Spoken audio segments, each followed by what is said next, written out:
Hello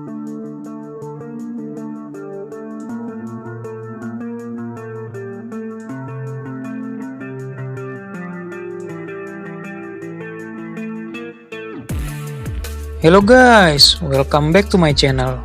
Oke, kali ini saya pengen ngebahas satu token yang sempat trending nomor 1 di CoinMarketCap ya, dan lagi viral, yaitu bernama Bitcoin Asset Token atau disingkat BTA Token guys ya.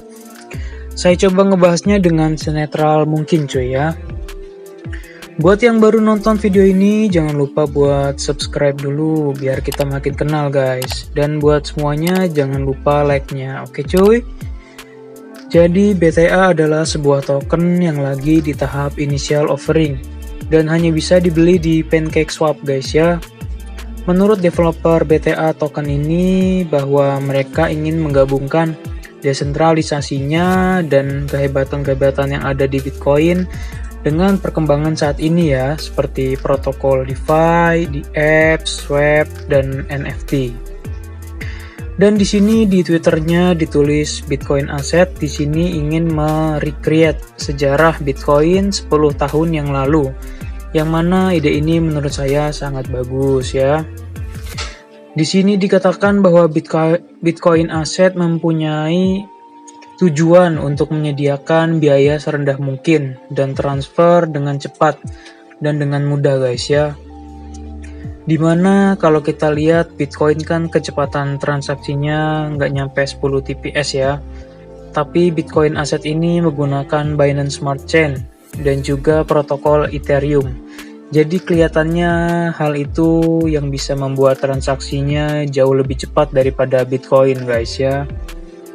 Kemudian BTA Token juga ingin memfasilitasi semua developer token jika ada yang ingin join di Bitcoin Asset dengan skema win-win solution. Ini juga bagus ya kalau beneran terrealisasi karena bisa menciptakan lapangan pekerjaan baru buat orang-orang cuy ya. Untuk projectnya mungkin nanti membuat dApps, DeFi atau NFT ya sama developer-developer yang lain.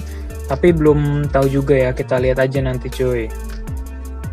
Untuk wallet supportnya ini hampir sama ya dengan token-token lain, dan untuk smart contract-nya nanti menurut di website ini bisa dipakai untuk staking, lending, borrowing, ICO, IEO, IFO, IDO, dan banyak lagi dalam satu protokol dan wallet. Kalau ini bisa terjadi, kemungkinan besar itu ya penyebab meledak dan bullishnya harga Bitcoin Asset ini nanti guys.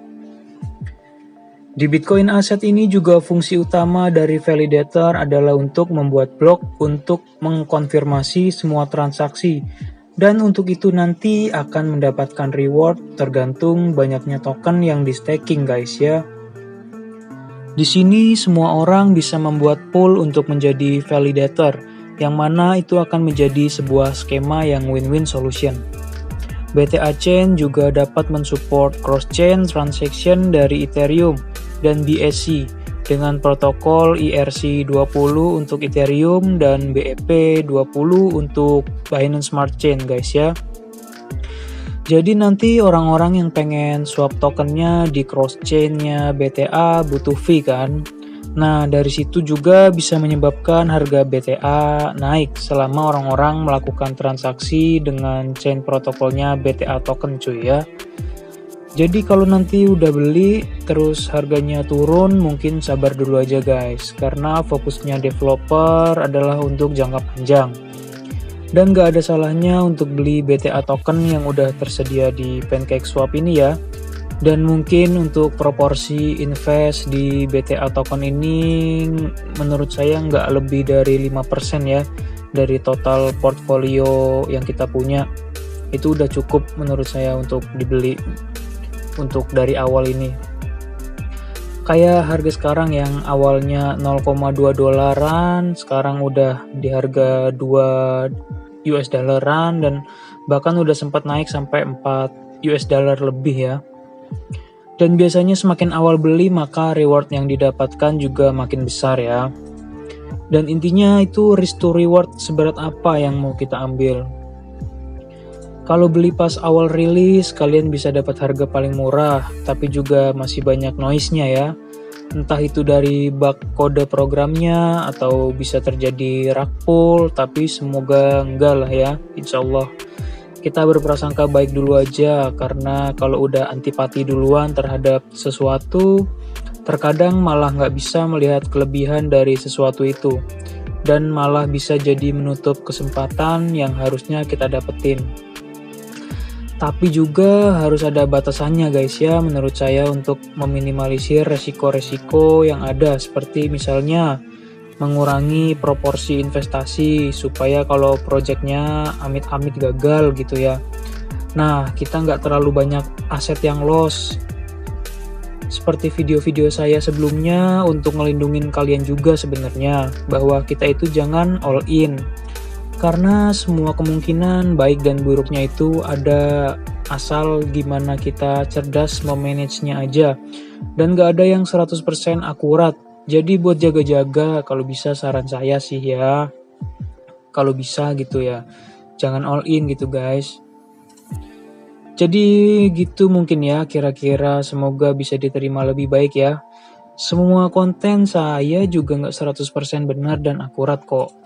Tapi seenggaknya saya mencoba dan berbagi pemikiran aja sesuai sama pengalaman-pengalaman yang udah saya punya cuy ya, di dunia cryptocurrency ini. Dan sebenarnya sambil belajar juga ini saya guys ya. Support, kritik, saran, pendapat yang positif dan membangun itu saya seneng coy. Karena itu bisa bikin kita jadi manusia yang lebih baik lagi ke depannya. Oke guys ya, itu tadi beberapa pandangan saya untuk konten BTA Token untuk kali ini.